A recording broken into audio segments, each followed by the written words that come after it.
Welcome. Hello. We haven't done one of these in quite some time. I know you guys missed me. For sure. That's why the only reason I decided to do this. But anyway, you can see the shirt I got on.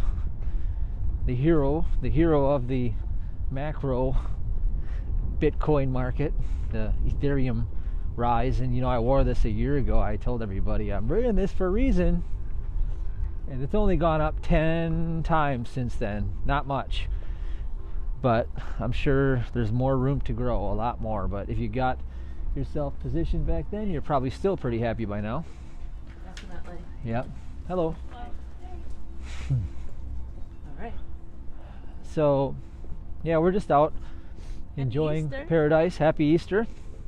We ditched the kids. See, I got this custom-made cross from the shop over across the way. Happy Rocks. Happy Rocks. I have a cross on too. This is from Beverly. Yep. Sent me that. So, Tiger's Eye. that's cool. Sunny and beautiful here in Wisconsin. Thank goodness. Yeah, we're finally back in business. See Well, that? until this week comes, it's supposed to get colder.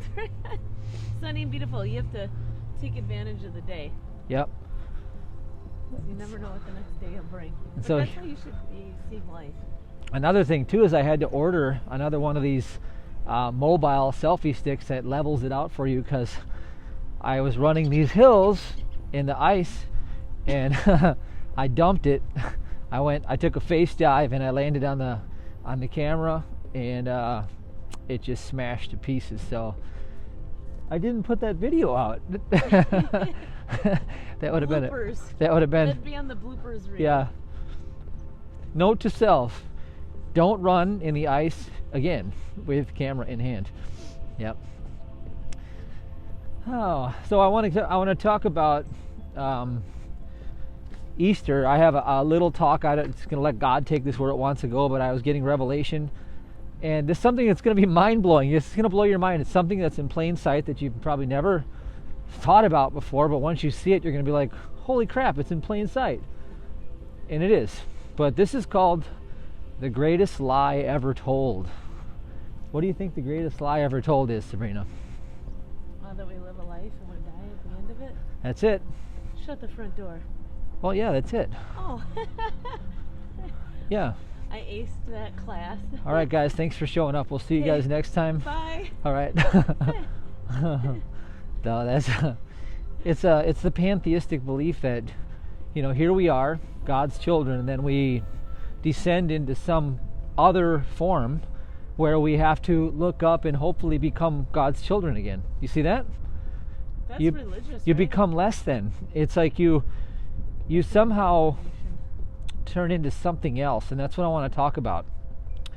And it was a dead giveaway today because I was working on something that I'm ready to heal and let go of, that I haven't even focused on for a long time. But when I had a bunch of work done and they looked at my blood and all this and that, one of the things they brought up that was really kind of a minor thing, but I thought, well, hey, why don't we just fix this once and for all, was they said my thyroid levels are low.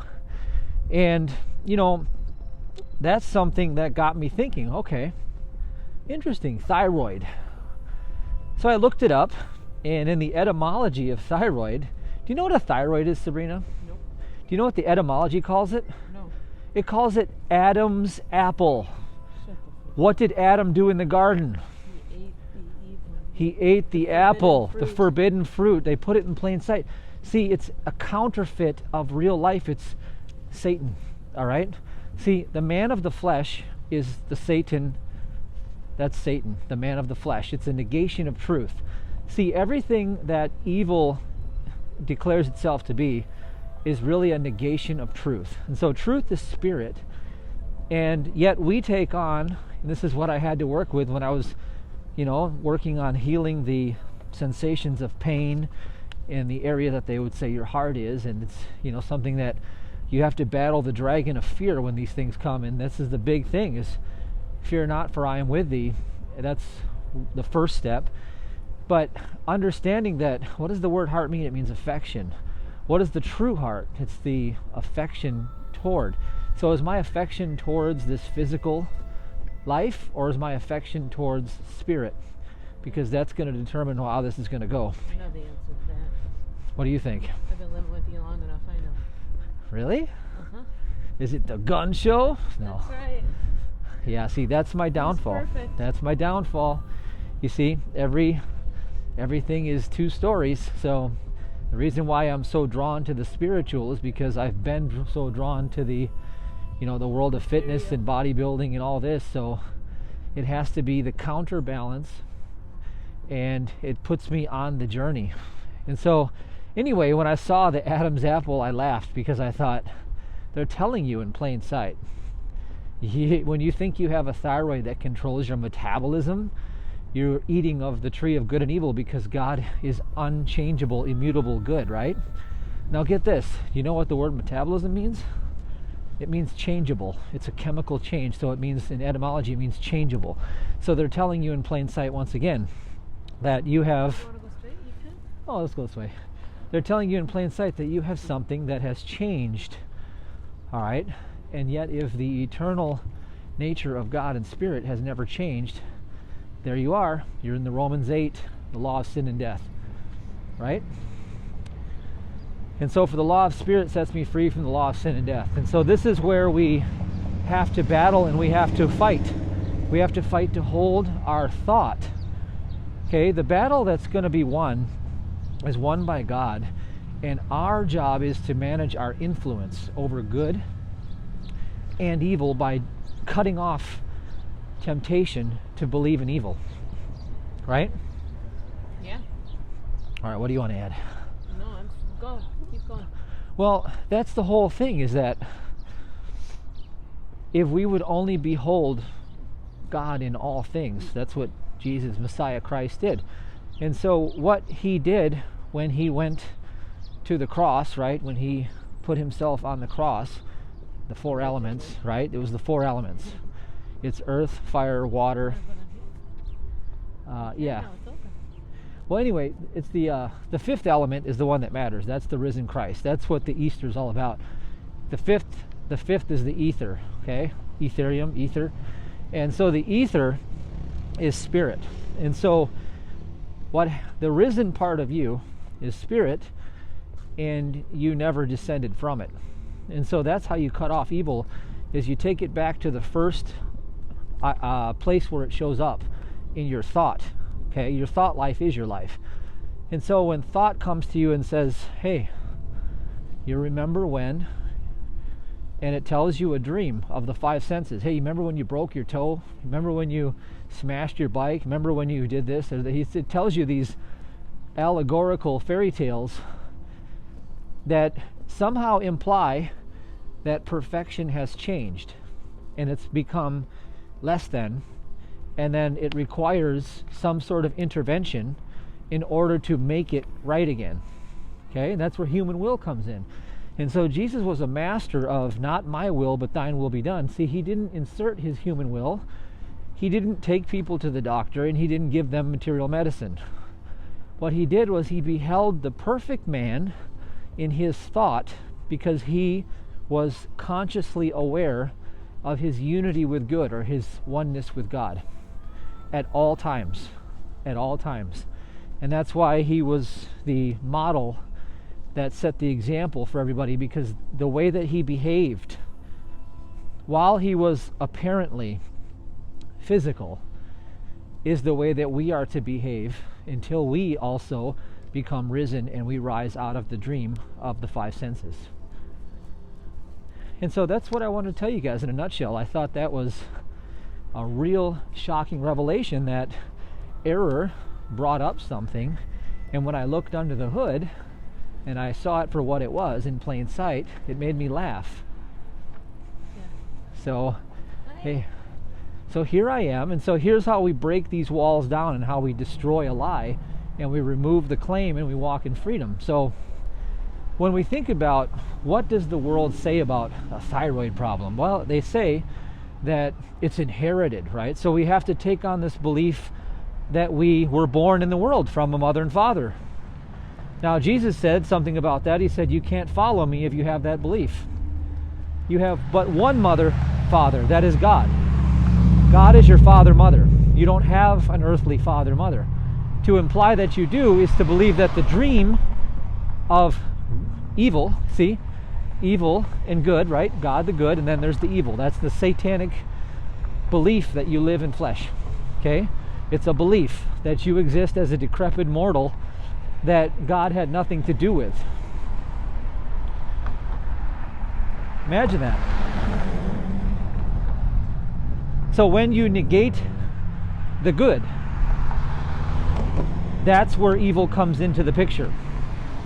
The unchangeable, eternal good that sustains life within its own spontaneous order. Creation is upholding itself because of God's thought about his life. And so when you think about that, what functions the body of God? His mind. So the counterfeit is the thyroid. The counterfeit is the belief that you have a physical organ governing life. The counterfeit is that you have a material heart that pumps blood. The counterfeit is that you think with a brain. You see how insane that is?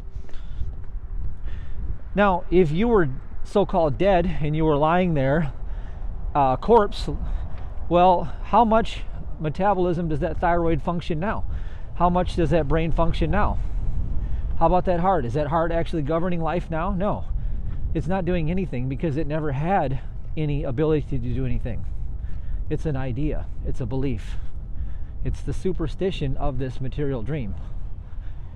And it's so alluring to us because of what, Mary Baker Eddy called animal magnetism. Okay? Animal is the meat sack, right? It's the meat sack, and magnetism is the draw towards it because of all of the, what you see, hear, smell, taste, and touch. All around you, people are espousing these lies and opinions, like, oh my gosh, like, I better go get my panels checked because I'm at the age now where they say I should do this, right? I should check my this, I should do that, I should be on 5 prescription medications by now because all my peers are doing that. And what is that? That's bondage. That's sorcery. It's pharmakia, all right? Look up what pharmakia means. It's in plain sight. They're telling you in plain sight you are bound by Satan. As long as you believe that you live in flesh, you're bound by Satan. And so the real challenge comes in is when it feels and you have to deal with something that is making a claim. For example, I have this pain and it's threatening my belief in life, right? And so there's one commandment that we always have to step into, and I've had to do this, again and again, is fear not, for I am with thee, right? It's to stay out of that because the first step to sin is fear, all right? And fear is what removes you from the jurisdiction of spirit and casts you into the physical body and the physical domain of life. Fear implies separation. It implies two minds. It implies the Adam's apple, where Adam ate the apple. It implies I believe that I am separate from God and one day I'll be one with God again, right? It's such a belief. That's all it is, right? Yeah, a lot of stories are just put out there to mesmerize you. Yep. Keep you distracted. So what we'd have to do is we have to remember the story of Jesus in the ship, when the disciples are terrified, the waves are crashing and, ye of little faith, right? Be still and know that I am God. Know that I am God. See that knowing part. So being still implies to avoid the temptation of fear. Now, I've had experiences like this when, Sabrina has wondered. Years ago, we lived in a time when I'd call the ambulance like every third day. It was after I was poisoned by the medical mafia, and I'd have to go in all the time because I'd have these terrible, terrible somatization episodes. And fear was intense back then because I thought every time I was going to die. It was a horrendously awful experience, according to my human senses, right?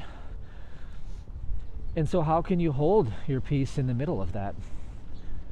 How do you do it? How would you do it, Sabrina? How would you hold your peace if you're being threatened by the dragon?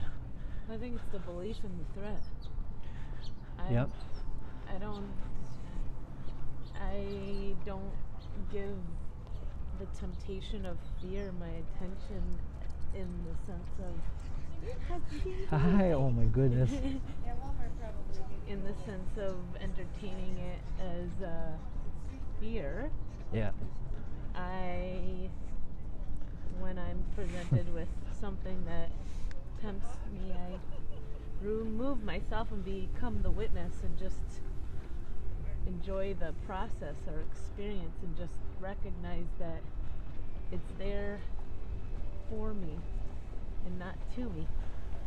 It's not me, it's just something to witness. Yeah. So it's the removal. It's when you are in the body that fear has a stranglehold when you're given it that power, but when you're able to recognize that it's there and then stop, it's kind of like the ABC break process, but just stop yourself. Mm-hmm. So Step outside yourself. it's really coming down to a belief that the continuity of good can be broken. Mm-hmm. And I remember I had that same belief in my finances one time when we had our YouTube channel shut down, and it was like 3 years worth of work and our full-time, business income stream gone in 5 minutes. At least, it didn't trickle and die completely because we still had some customers, but the whole point is that I had optimized over 300 videos, and they were all sitting nicely, on the top of Google, and they were drawing lots of traffic, and it was like a well-oiled machine, right? Well, it was gone, shut down, period. Can't get it back. And I remember that fear came, and I thought, dang it, and most importantly, it was so offensive because I worked so hard, right? And I remember, what is this belief? It's the belief that the continuity of good can be broken by some form of evil. See, that's what animal magnetism is. That's what Mary Baker Eddy called animal magnetism. It's the belief that creates a fear that the continuity of good can be broken. In other words, the relationship between God and man can be interfered with or interrupted at some point of existence, and you just happen to be standing in it. And so that's where the human mind comes in, and it distorts through the midst. All right, now that's what it says in the Garden of Eden, speaking of Easter, right? It says, and the woman said to the serpent, we may eat of the fruit of the trees in the garden, but God said, you shall not eat of the fruit of the tree that is in the midst of the garden, neither shall you touch it, lest you die. Amazing. So what is that fruit? What is that fruit, Sabrina? I was just going to say. Make sure you speak up too, because the cameras or the mics. I was just going to ask, what one is that? The one in the midst? All right, so this is pretty easy. When is it the one in the midst? I don't know what they mean by that. Okay, so amidst, in the midst of something is, imagine that the life divine is wholly and completely separate than the material dream. And so the life divine is the unchanging, immutable principle of goodness. That's really what God is. Sustaining life itself. It's sustaining its own life. There is no other life. So the midst is this whole dream that there is competing minds, that there are opposing forces, that there are negative agendas. That's really what it comes down to. And it's a really strong mesmerism because it is perpetually presenting itself as truth, but it's falsehood. And so that is the forbidden fruit. And so when you eat of it, it means you consume it in your heart. The fruit is what we're talking about, the fruits of the Spirit or the fruits of the flesh. And again, it all comes down to when you identify as man, you are cursed. When you identify as God's reflection or the manifest of God, you are blessed. See? Okay. Does that make sense? Yeah. In other words, if you buy into the material BS, yep. outside world stuff, the propaganda, the lies that your intuitive, like your instincts tell you this doesn't feel right, but you're agreeing with it because you're being told to, that's eating of the fruit. Exactly. Of the forbidden fruit. Exactly. So that's why I always tell people my exemption to not wear a mask is that I'm a religious exemption because I don't perform satanic rituals. And that's a true story. It's 100% factual. Because it would be performing a satanic ritual to buy into fear propaganda and to reflect that from my heart outward into the world. That would be selling myself to the devil. In other words, that's quite literally selling myself to the agenda of the devil, which is to perpetuate the ignorance of negating truth in the appearance of evil, error, illusion. And that's the warfare. That's where we have to stand strong. We have to stand in faith, which means to believe in the unseen. See, human eyes maybe can't see the perfection of the totality of being that is one being, one mind, one power, one presence. But if we declare in our heart that that is true, then it seems like all the forces of heaven come to aid us. That's how we draw upon that power. But if we consume it, that's what the garden story is. If we consume it and we turn away, which means we negate from the continuity of good, we turn from it by belief, then what happens is the consequences of that belief are going to play out in our experience because we chose it. We have to choose. It can't just infer its own agenda upon us. We have to choose. That's our only freedom. Choose ye this day whom ye shall serve. The freedom that we have that nobody can take away from you. Yep. People talk about having their freedoms taken away. No, you are free. You are free to interpret the outside reality. You're free to interpret and assign a feeling space. Yep. And you're free to go get a jab if you want. Like, nobody's stopping you. I'm not going to stop you, but you're free to use your creative imagination to outline an entire different scenario to play out. You don't have to take in what the outside world is playing out of an agenda of what's going to happen if and then or what. That's an option and it's an opportunity, but you also have the freedom to choose. You know what I've seen happen is I've seen the best of times and worst of times play out in the human experience, and I've seen people miss out on the greatest opportunity, especially speaking of like cryptocurrencies that have happened where they were too distracted, out there consuming the evil and either pushing against it or buying into it and being stirred around by it 24/7. Meanwhile, behind closed doors, there's this ginormous money transfer happening, and that these people are complaining about money, and yet they're not seeing the obvious elephant in the room is that there is major like opportunity on the table that they could take advantage of and change their life forever. I think it comes to pride. A lot of people, when they're presented with something that they're intimidated by because it's information they don't understand, it's intimidating, their pride won't let them humble themselves to learn. Hold on. They would rather That's good. be right. That's the spiritual fruit of pride, which is another one. See? That's to consume the lusts of the flesh. Pride is a lust of the flesh. Humility is its opposite. So here's what humility would say. Well, gosh, I'm going to humble myself to maybe turn away from this evil for an hour each day and to go study what these people are doing that are making life-changing financial gains and learn on YouTube for free. I don't have to pay anything.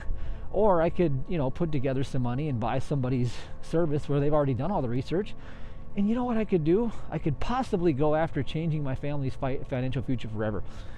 And in the midst, right, of all of the drama that they're suffering through, they could capture and seize the crown. That's really what it comes down to, seizing the crown of glory by holding steadfast to that which is true.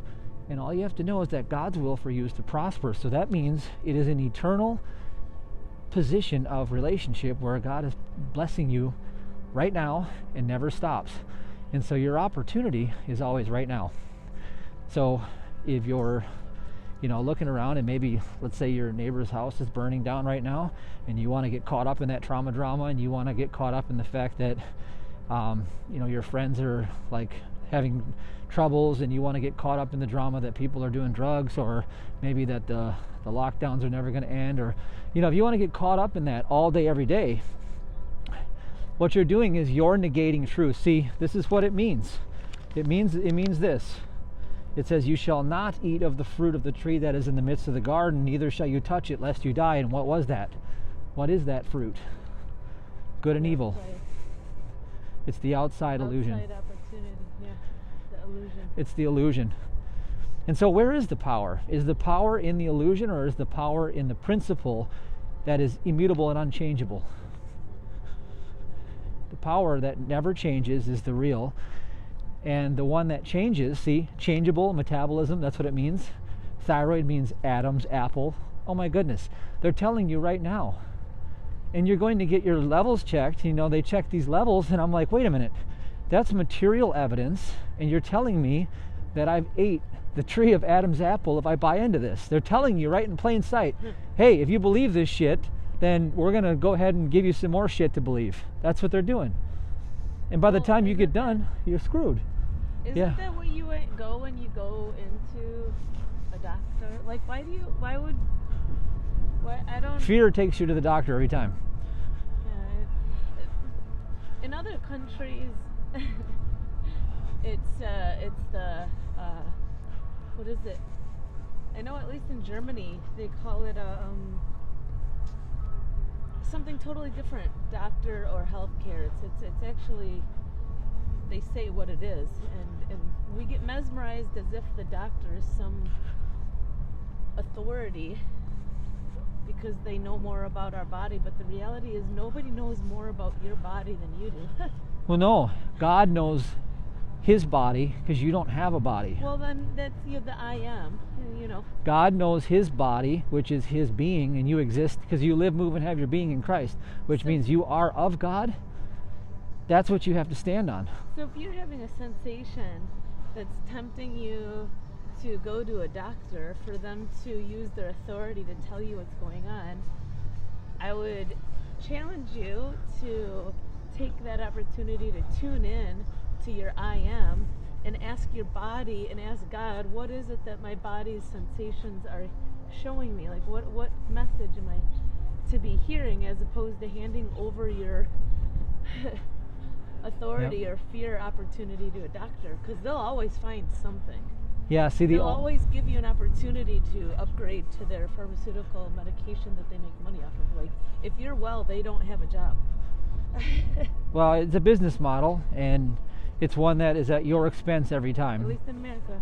It's not there to enrich you, let's put it that way. So the idea here is that when you are tempted into fear, and trust me, I know, I get it, it's not the end of the end, but I'll tell you what I've discovered from looking back on every time I've had to go through these trials, right, is that every time it happens, it draws my relationship with God closer. And I think that is the goodness that is emerging from the scene, is that everything is good, and so what is it doing? It's causing me to draw near and nigh unto God. So that's what it's actually doing. So when you look around the world right now and you say, well, geez, it's like coming to a threshold of insanity. Well, what's really happening is it is going to force the ones who are called and chosen to draw near and nigh unto God. Because there's no other way out. There's no other way to get around this. And that's the only path we need. So I like that. All right, well, let's close it down. Half an hour. What do you think? All right. Hey, happy Easter. Happy Easter, guys. Take care. Be well. God bless.